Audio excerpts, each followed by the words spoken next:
It started with 5 words, just 5.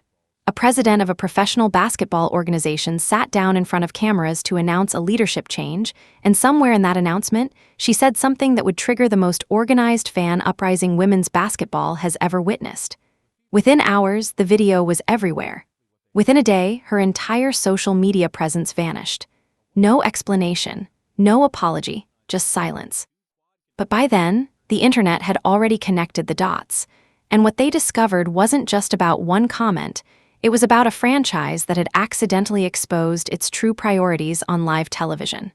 The Fever were supposed to be building something historic. Instead, they revealed they might be building something completely backwards. This is the story of how one moment unraveled everything, how a team went from impossible odds to cultural phenomenon, and how the people running the show might be about to blow it all up. Everything you thought you knew about what's really happening in Indiana is about to change. Before Caitlin Clark ever stepped foot in an Indiana Fever uniform, this organization was basically invisible. I'm talking about a team that had become so irrelevant that casual basketball fans probably couldn't name 3 players on the roster. The numbers tell you everything you need to know about where this franchise was sitting just a few years ago. In 2021, the Fever won 6 games.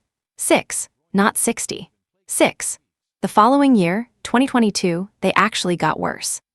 5 wins, fans weren't showing up. Media wasn't covering them. Sponsors weren't knocking down the door. The arena seats were empty night after night.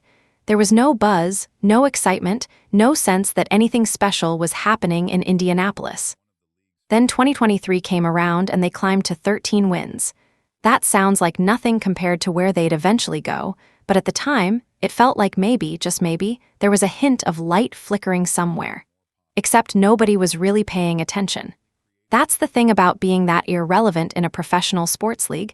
You don't just lose games, you lose relevance itself. You become the team nobody talks about. The team that doesn't make highlight reels. The team that kids in Indiana probably didn't even know existed because there was nothing worth knowing about. This wasn't a franchise that was building toward something. This was a franchise that had basically given up on itself. The organization had been struggling for nearly a decade. Decade after decade of losing, of empty arenas, of front office decisions that just didn't work out. The Fever weren't just bad, they were forgettable. In a league that was already fighting for attention, struggling to get TV deals, struggling to fill arenas, the Fever had somehow managed to become even less relevant than the league they were playing in. The culture around the WNBA was shifting, though. Slowly, fans wanted more coverage. They wanted better marketing. They wanted to see these athletes treated with the respect they deserved. But the Fever, they weren't part of that conversation. They were stuck in this limbo where they weren't good enough to compete, they weren't interesting enough to draw attention, and they definitely weren't positioned to do anything historic. They were just there, existing, losing, getting passed by. Nobody in that front office was necessarily doing anything illegal or immoral. They were just managing a bad situation. But managing a bad situation when you're also heading toward irrelevance is different from building something. The Fever weren't building. They were surviving. They were hoping that eventually, things would get better, that maybe they'd land a good draft pick, that maybe they'd make some smart trades, that maybe lightning would strike and they'd stumble into relevance. What nobody anticipated was that lightning would strike in the form of a generational talent who would change the entire trajectory of women's basketball in a single year. The front office was doing their job, putting in the work, trying to improve the franchise piece by piece. But they had no idea what was about to walk through that door. They couldn't have predicted it. Nobody could have, because what came next wasn't just an improvement, it was a complete transformation. The Fever organization, the staff, the coaches, the players, everyone involved in that franchise had been conditioned to expect losing. Losing was normal. Losing was what you did. You lost games, you lost fans, you lost sponsors, you lost relevance. That was just the pattern, year after year after year. So when the 2024 WNBA draft rolled around and the Fever had the first overall pick, there was probably some hope. There was probably some excitement. But even the most optimistic person in that organization probably couldn't have foreseen what was actually about to happen. The wait was over. The drought was ending. The Fever were about to acquire not just a good player, not just a talented prospect, but a once-in-a-generation athlete who would fundamentally alter the course of women's professional basketball. Someone who would make people care about the Fever again. Someone who would fill arenas, drive TV ratings through the roof, create a media frenzy, sell jerseys like they were going out of style. Someone who would make everyone forget about those years of 6 wins and 5 wins and 13 wins. But nobody knew that yet. The Fever were just about to make a draft pick. A good pick, probably. A pick that might help turn things around a little bit. What they didn't know was that they were about to select a player who would change everything about their organization, their city, and their entire league. The question was never whether Caitlin Clark would be good. The question became what the organization would do with the unprecedented opportunity that was about to land in their lap. But that wasn't the whole story. Because while the Fever were celebrating their new savior, something was already being set in motion that would eventually tear everything apart. The moment Caitlin Clark walked into an Indiana Fever uniform, everything changed. And I don't mean that in some flowery, exaggerated way. I mean it in a literal, measurable, documented way that shocked the entire basketball world. Attendance numbers jumped immediately. Arenas that had been half empty were suddenly packed to capacity. People were driving hours to watch the Fever play. Hours. Families were making road trips to Indianapolis like it was a vacation destination. Ticket prices skyrocketed. Resale markets exploded. If you wanted to go see a Fever game, you had better plan ahead because seats were gone. The television ratings did something they'd never done before in women's basketball history. Games that would have pulled maybe modest numbers suddenly became primetime viewing experiences. People were tuning in, not just casual fans, serious basketball fans, sports analysts, media outlets. Everyone wanted to see what Caitlin Clark was going to do next. There was a buzz around the Fever that was completely unprecedented in franchise history. This wasn't just a team improving on the court. This was a cultural moment happening in real time. Merchandise sales told the same story. Clark jerseys were flying off the racks. Fever apparel that had sat in stores untouched for years was suddenly in demand. People wanted to wear the brand. They wanted to be associated with what was happening. The Fever had gone from a franchise that couldn't give away merchandise to a franchise that couldn't keep merchandise in stock fast enough. That's not hyperbole. That's what actually happened. But here's what made this different from just a good rookie having an impact. This wasn't about basketball success in the traditional sense. This wasn't about a player coming in and instantly making the team a championship contender. This was about a player who had such an undeniable presence, such an obvious level of talent and charisma that she changed the entire energy around a franchise. Everywhere she went, crowds formed. Everywhere she played, people paid attention. The media frenzy that surrounded Caitlin Clark was unlike anything women's basketball had seen in modern history. The league was watching too. Other franchises were noticing that something strange and wonderful was happening in Indiana. The Fever had somehow gone from being the least relevant team in the WNBA to being one of the most talked about teams in professional basketball, period. Not just women's basketball, professional basketball. The Fever were in conversations alongside the Lakers, the Celtics, the Warriors. That's where we were after one draft pick. And it created this interesting dynamic where the organizations suddenly had a decision to make. Do you try to ride this wave? Do you understand what you have and do everything in your power to build around it? Do you sacrifice other elements of your long-term plan to take advantage of this moment that might never come again? Or do you stay patient? Do you think long-term? Do you say, okay, we have this incredible asset, this incredible player, but we need to build sustainably. We need to think about what happens in 5 years, 10 years, when this moment might have passed. The front office faced a real strategic choice. And to be fair, both approaches have merit. You can make arguments for either one. But the problem is what the leadership of the Fever would do next. Instead of clearly explaining their strategy, instead of being transparent about their priorities, instead of saying, here's what we're doing and here's why, they were about to make a statement that would suggest something completely different. They were going to suggest that maybe they were thinking about building a brand, instead of building a team around an extraordinary talent.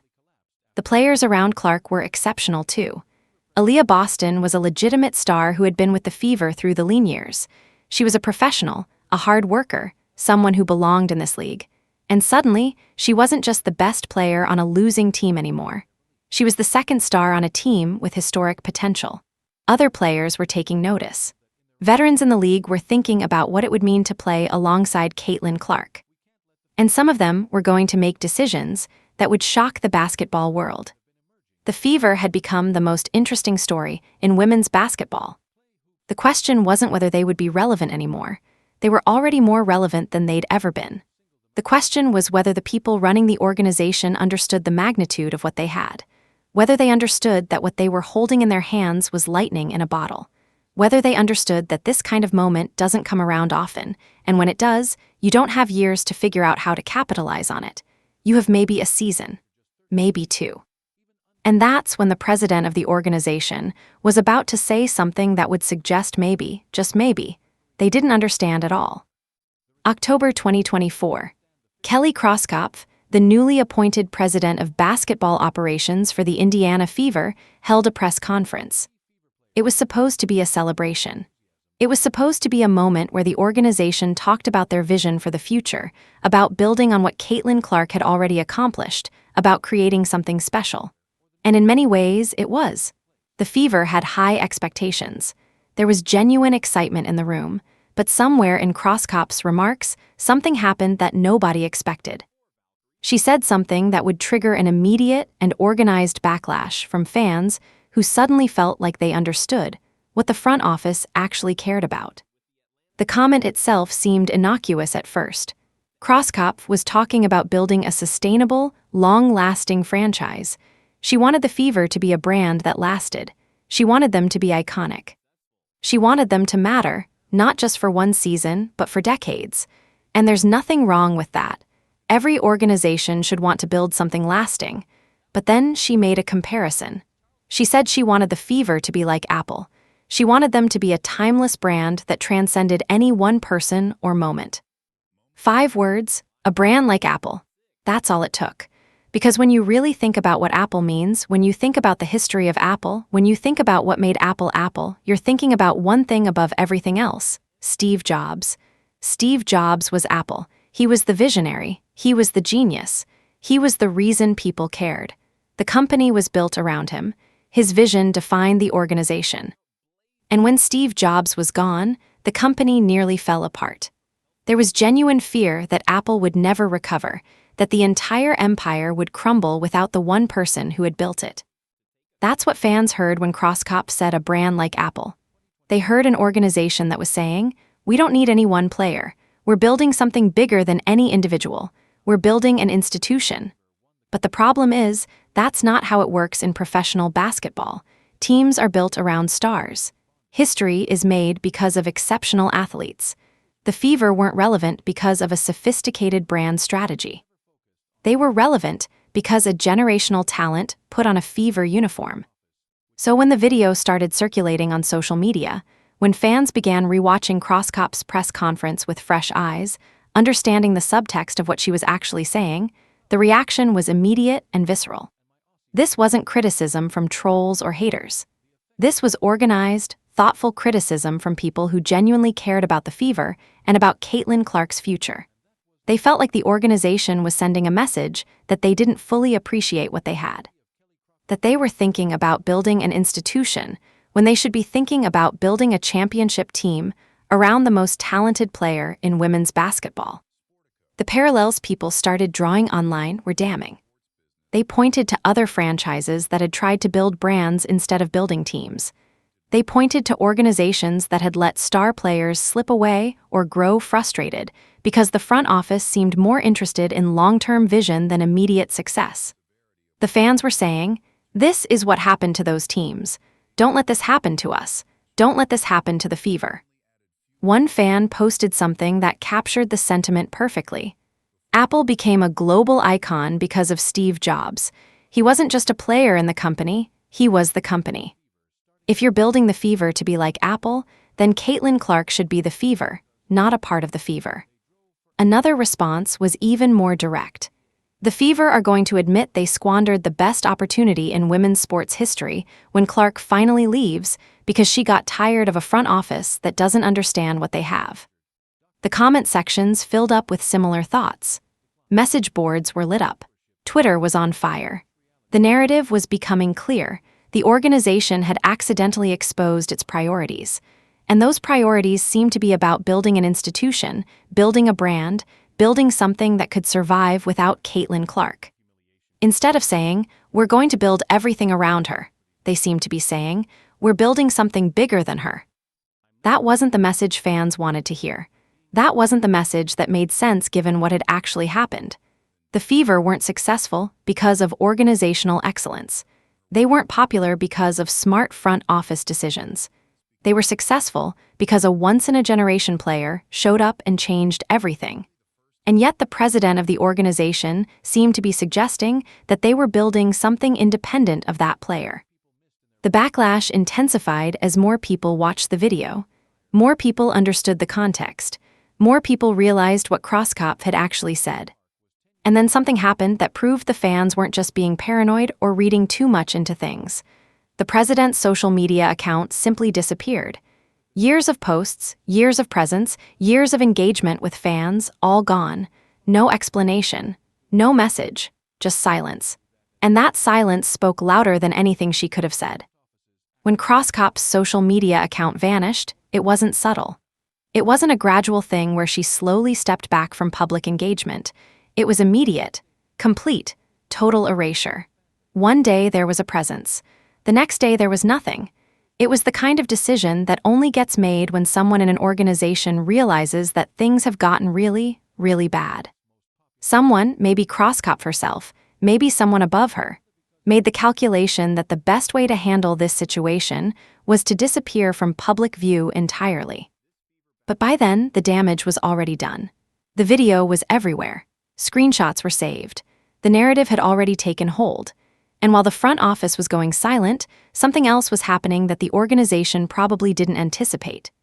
The players, the actual people who worked for the Fever, who played alongside Caitlin Clark every single day, started talking. They started telling the real story about what was actually happening inside that locker room. Lexi Hull, one of Clark's closest teammates, and genuinely one of her best friends on the team, decided to be honest.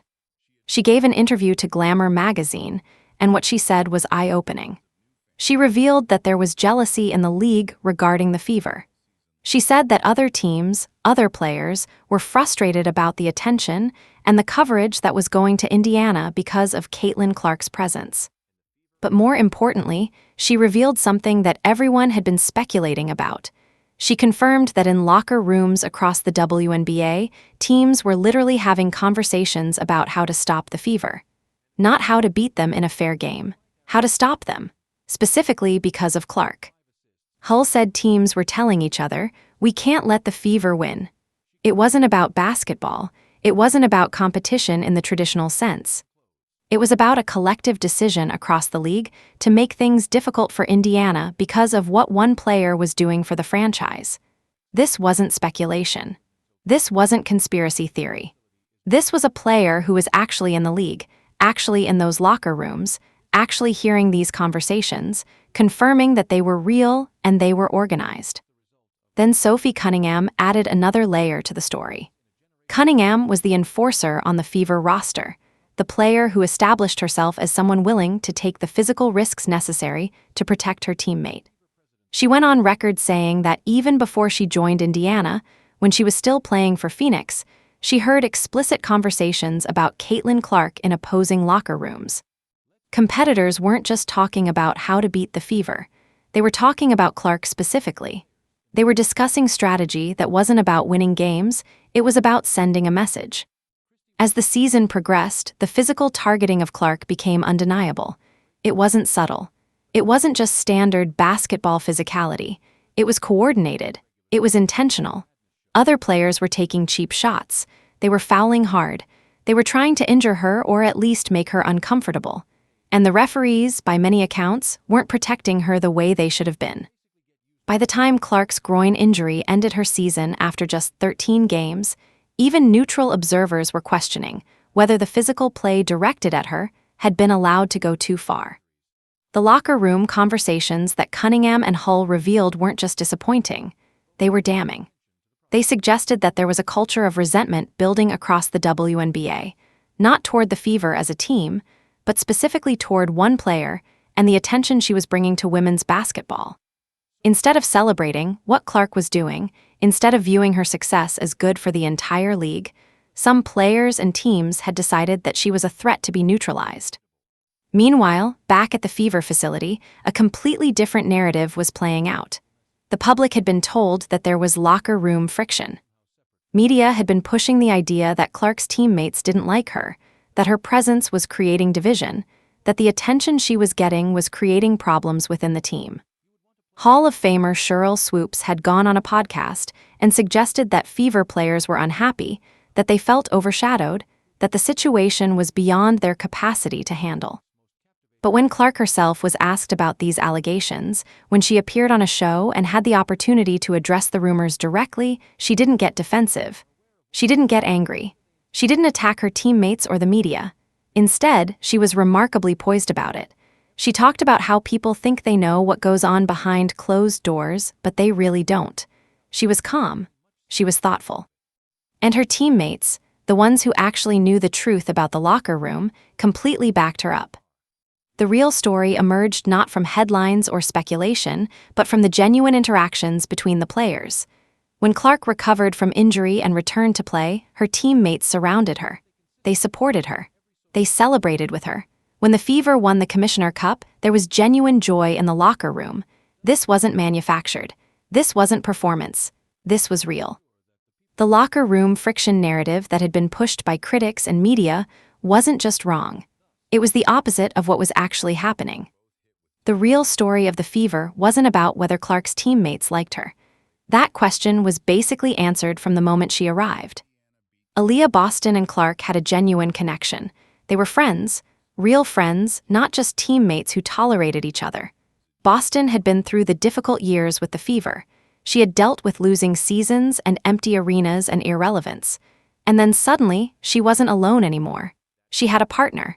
She had someone beside her who made her better and made the whole organization better. Their bond was authentic. Lexi Hull was cautious at first, which made sense. She was already established with the team. She had her role.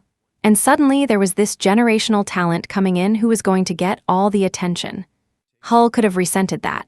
She could have been difficult. Instead, she became one of Clark's closest allies. They built a real friendship. Hull was there for Clark. She supported her. She protected her. When Hull spoke about the jealousy in the league, she wasn't speaking as someone who felt jealous. She was speaking as someone who saw the unfairness of it and was willing to call it out. Sophie Cunningham came to the Fever specifically to play with Clark. She had the option to stay with Phoenix, to continue her career with a successful franchise. Instead, she chose to take a pay cut, to leave a situation where she was comfortable, to move to Indiana to be part of what Clark was building. That's not something you do for someone you don't respect or like. That's something you do because you believe in someone. Cunningham saw what Clark represented and wanted to be part of it. Mikaela Timpson, a rookie, joined the team and immediately showed respect for Clark that seemed genuine and organic. She didn't need to be told that Clark was special. She could see it. She understood it. And she was excited to be part of that environment. The younger players coming into the Fever were coming in with reverence for what Clark was doing. They wanted to learn from her. They wanted to contribute to what she was building. When you looked at the actual interactions between Clark and her teammates, when you paid attention to what they said about each other in interviews and on social media, when you watched them celebrate together after wins, it became clear that the locker room friction narrative was completely manufactured. These weren't people who were barely tolerating each other. These were people who actually liked each other, who cared about each other, who had built genuine relationships. Clark herself even acknowledged her teammates publicly. She posted things on Instagram that showed real affection. For Christy Wallace, she wrote, "I love you." For Chloe Bibby, she wrote, "My Aussie for life." These weren't obligatory shoutouts. These were genuine expressions of connection, and the players reciprocated. The locker room was filled with actual chemistry. But here's the crucial insight that most analysis of the Fever was missing. Whether or not the teammates liked each other wasn't actually the problem. The problem was something else entirely. The problem was that relationships aren't enough to win championships. You need talent, You need depth. You need good decision-making from the front office. You need the organization to make the moves necessary to put your star player in position to succeed. Kelly Crosskop's comments about building a long-lasting brand, about thinking about a 10-year vision, about wanting the Fever to be like Apple, that wasn't really wrong in a vacuum. It wasn't evil. It wasn't stupid. It was strategic thinking. There's legitimacy to the idea that you can't just build around one person forever. Eventually, that person moves on or gets injured or declines. You need an organization that can sustain itself beyond any single player. But the tension was this: Caitlin Clark is happening right now. The moment is right now. The window of opportunity is right now. And while the front office was thinking about 2034, they needed to also be thinking about 2024 and 2025 and 2026. They needed to be making moves designed to surround Clark with the talent she needed to win a championship. They needed to be operating with some sense of urgency. The expansion draft that happened after the first season showed that maybe the front office wasn't fully aligned with that urgency. The Fever lost Christy Wallace to Toronto and Chloe Bibby to Portland. These were players that Clark liked, players that her teammates liked, players that had been part of building the culture in Indiana. And they were gone, not because of basketball decisions, but because of expansion draft rules. This is where the Apple comparison actually became revealing. Because Apple built around Steve Jobs, yes, but they also surrounded him with brilliant people. They invested in infrastructure. They invested in talent. They invested in making sure that the core visionary had everything he needed to succeed. The Fever seemed to be saying, we're building an institution, but without actually doing the work of building the institution in ways that supported Clark in the immediate term. So the locker room wasn't fractured. The players genuinely supported Clark. The problem was that good locker room chemistry doesn't automatically translate to wins when you're missing pieces. You need the front office to understand what they have and to act accordingly. And that's where everything fell apart. Because the decision-makers seemed to be playing a different game than the one the players were playing. The core issue with the Indiana Fever wasn't internal conflict. It wasn't locker room drama. It wasn't jealous teammates or a player who couldn't get along with her peers. The real issue was something that nobody in the front office seemed willing to openly discuss: the organization's actual priorities. Were they prioritizing winning championships with the talent they had right now, or were they prioritizing building a sustainable brand that could theoretically survive without Caitlin Clark? When Crosskopf talked about building something to last a generation, when she mentioned thinking long-term, when she made the Apple comparison, she was essentially revealing that the front office was hedging its bets. They were saying, in not so many words, that they weren't going to bet the entire organization on one player, no matter how generational that player might be. And maybe in some abstract business sense, that makes sense. Maybe from a corporate standpoint, you can't build everything around one person. But in basketball, that's not how it works. In basketball, you build around your stars. You give them the support they need. You make the tough salary cap decisions. You trade for complementary pieces. You do everything in your power to put them in position to win. The Fever had a once-in-a-generation opportunity to do exactly that, and instead, they seemed to be holding back. The evidence was in the moves they made, and more importantly, in the moves they didn't make. After the first season, when it was clear that Caitlin Clark was a transformational player, when ticket sales had gone through the roof, when TV ratings were setting records, when the entire basketball world was watching, the front office faced a choice. Do you go all in? Do you make the moves necessary to build a contender around her? Or do you stay patient? Do you play the long game? The expansion draft losses seemed to suggest they were choosing patience. Losing Christy Wallace and Chloe Bibby wasn't a basketball disaster. The Fever would survive without them. But it was a signal. It was the front office saying, we're not going to overextend ourselves just to try to win right now. We're going to build sustainably. And maybe that's responsible. Maybe that's smart business. But it's also sending a message to your star player, we're not going all in on you. Then there was the infrastructure story. The Fever announced they were building a $78 million performance facility, a state-of-the-art complex with the most modern training equipment, the best facilities in the league. But it wouldn't open until 2027, so they were investing in the future. They were building for the long term. And meanwhile, Clark was dealing with a groin injury that kept her out for most of the second season. Meanwhile, they were trying to compete with existing infrastructure, while the organization looked ahead to what was coming in a few years. It created this interesting paradox. The Fever had hired Kelly Crosskop specifically because she understood the organization and had a track record of success. She had been part of the 2012 championship team. She knew how to build a winner. And yet, her approach seemed to be one of patience and long-term thinking rather than urgency and immediate action. She was saying, "We're going to play the long game. We're going to invest in facilities. We're going to think about sustainability." But the players understood something that the front office maybe wasn't fully grasping. Windows like this don't stay open forever. If you have a generational talent, if you have unprecedented fan interest, if you have revenue pouring in like never before, you need to leverage that moment. You need to try to win now. Because later, that player might decline. That player might get injured and never fully recover. That player might leave. That window might close forever. The veterans who came to the Fever, who agreed to take pay cuts to play with Clark, they understood this. They weren't thinking about 2027 and the beautiful new facility. They were thinking about right now. They were thinking about what they could accomplish with this incredible talent on their team. They were thinking about a window that was open, and they wanted to jump through it. But the front office had a different calculation. The front office was looking at long-term sustainability. The front office was trying to build an organization that could survive and thrive beyond Caitlin Clark's playing career. And in some ways, that's admirable. But in other ways, it's tone-deaf. It's missing the point. It's treating a generational moment like it's just another business decision to be managed. The Fever weren't just a basketball team, they were a cultural moment. They were the most interesting thing happening in women's sports. They were the story everyone wanted to follow. And instead of leaning into that moment, instead of saying, "This is our time. This is when we make our push. This is when we try to win," the front office seemed to be saying, "This is our opportunity to build for the future." Maybe they'll be proven right. Maybe in 10 years, the Fever will be an incredible organization with a beautiful facility and a strong brand, and Caitlin Clark will have moved on but left behind a legacy of success.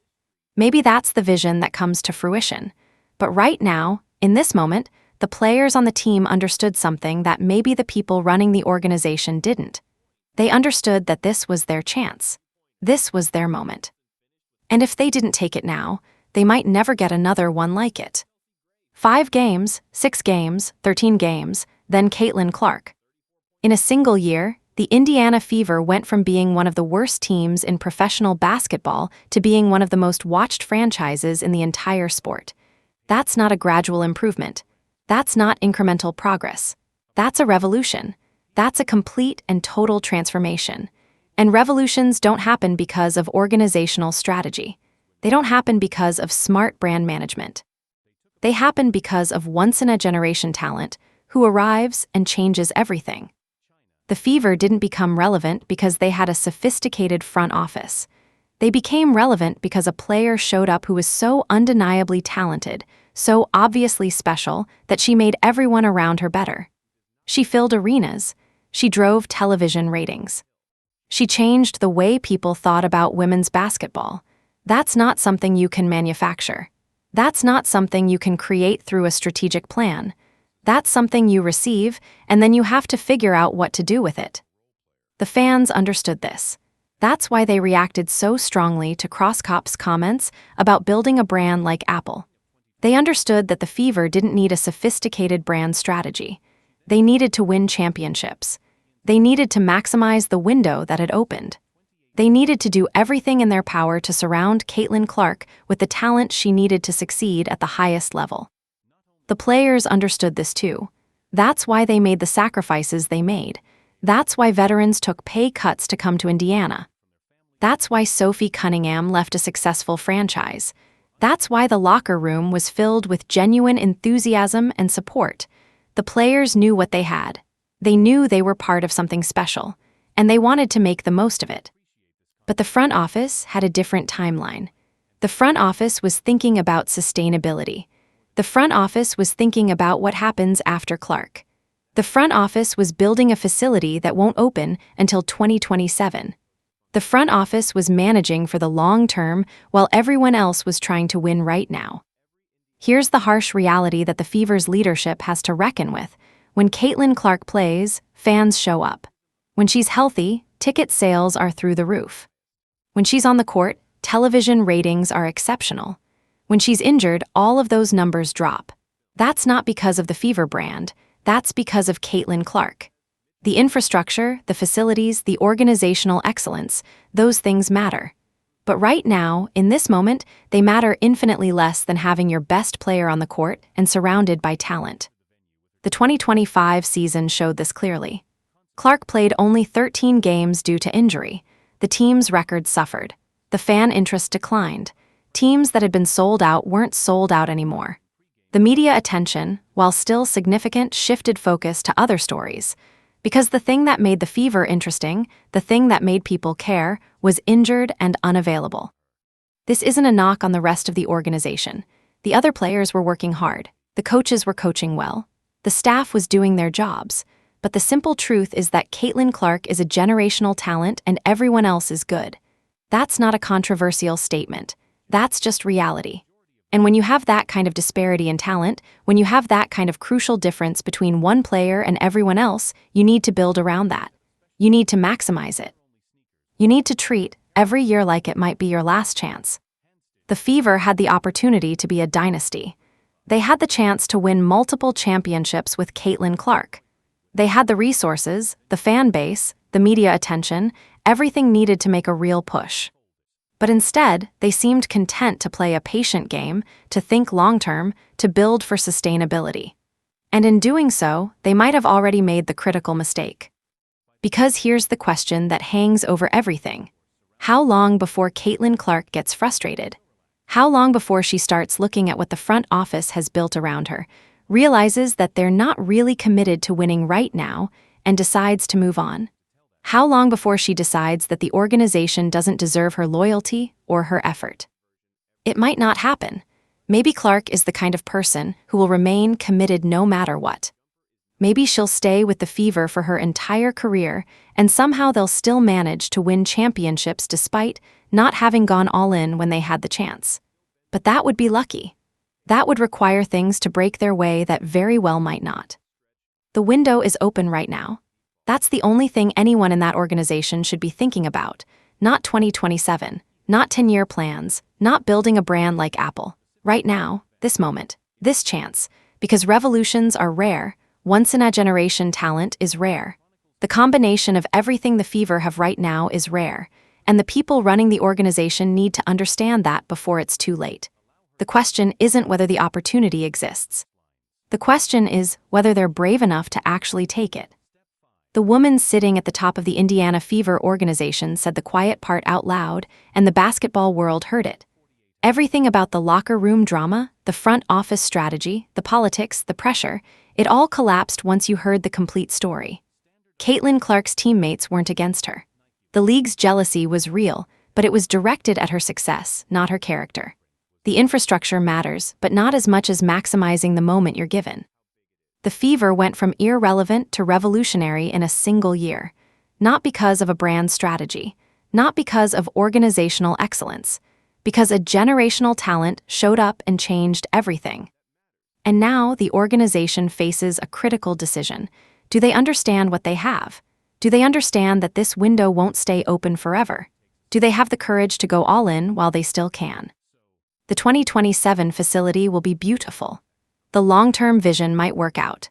But right now, in 2024 and 2025 and 2026, the Fever have something most organizations spend decades trying to get, a once-in-a-generation opportunity.